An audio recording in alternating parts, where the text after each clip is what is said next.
You burst into the gym like a caffeinated rhino, headphones in, pre-workout in full effect, hoodie half-zipped like you're about to drop a mixtape. You've got intentions, goals, vibes, and then you grab a mat, drop to your knees, and start flapping your leg behind you like you're about to give birth to a glut transformation. Ladies and gentlemen, donkey kickbacks. The exercise that feels like it should be working, but deep down, you feel it. Something's wrong. Something's missing. Like, oh, I don't know, actual progress. Congratulations. You've entered the fake hustle zone, the sacred temple of doing gym stuff that looks productive but builds absolutely nothing. Let's talk about 3 exercises you need to stop wasting time on before your gains file a restraining order. AKA, the Instagram glut ritual. You're on all fours. Leg goes up. You squeeze the glut. You feel the burn. You think you're targeting that upper glut shelf everyone talks about. You imagine a pair of round, juicy glutes sculpted by sheer repetition. But here's the truth. Your glut max is sitting in the break room while your hip stabilizers are working unpaid overtime. The movement pattern is all wrong. There's no load, no range, and no progression. Your lower back starts twerking. Your form falls apart. And all you're building is a deep sense of betrayal. If your leg day consists of bodyweight donkey kicks, some band walks, and a couple frog pumps, guess what? You're not doing leg day. You're doing leg-themed Zumba. Want actual glutes? Do the scary stuff.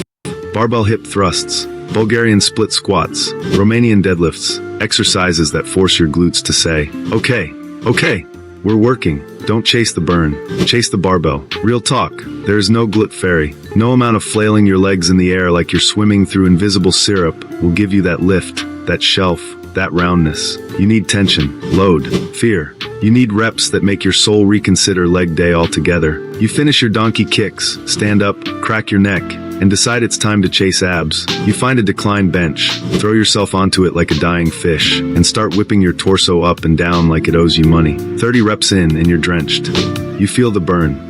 You're convinced something good is happening. But spoiler alert, that burn is your hip flexors screaming for mercy, while your abs sip protein shakes in the background like, not our problem. You think you're building core strength? You're playing chiropractic Jenga with your spine. All that momentum, all that flexion, you're turning every rep into a lawsuit waiting to happen. Want to train your abs? Do it right. Cable crunches where your spine moves under control. Ab rollouts where your core resists extension. Weighted planks that make your soul vibrate. Anti-rotation work like Palloff presses that actually engage your deep core.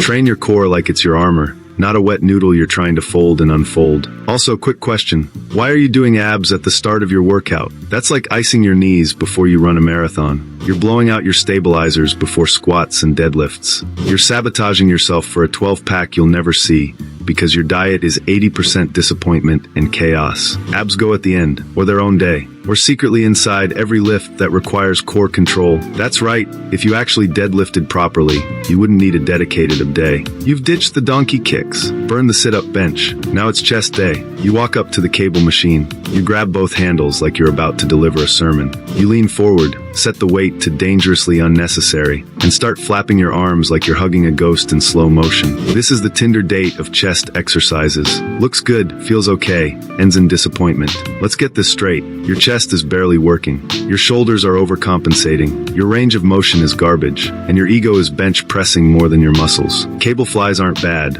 but they're not the foundation. They're like glitter on a bad outfit. Pointless if you don't have the basics. What should you be doing? Barbell bench, incline dumbbell press, weighted dips, controlled pressing with range and tempo. Then you can use flies as a finisher. But stop acting like they're the main event. Also, stop leaning so far forward, you look like you're getting tackled by gravity. If your spine's doing the limbo and your abs are shaking, it's not a chest workout, it's a science experiment gone wrong. Let's zoom out. The problem isn't just donkey kicks, decline sit-ups, or cable flies. It's your approach. You're chasing fatigue, not results. You're doing stuff that feels hard, but doesn't force your body to adapt. It's gym cosplay, sweaty cardio disguised as hypertrophy training. You want to change your physique? Start training like it's serious. Build a plan. Stick to it.